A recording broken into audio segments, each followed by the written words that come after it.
yet another wonderful lunch, courtesy of Miss Wee Rhea. And we have cabbage, Chinese cabbage, and This one boil it, make it soft, and then this omelette with the cheese, Parmesan cheese, spring onion, and the big white onion, and put some soy sauce, this coriander on top after finish cooking, and this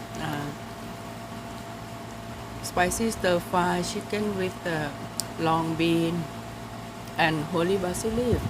I cooked yesterday. Right? very, very delicious. Thank you everyone for keeping up with me, and please give me a subscribe and a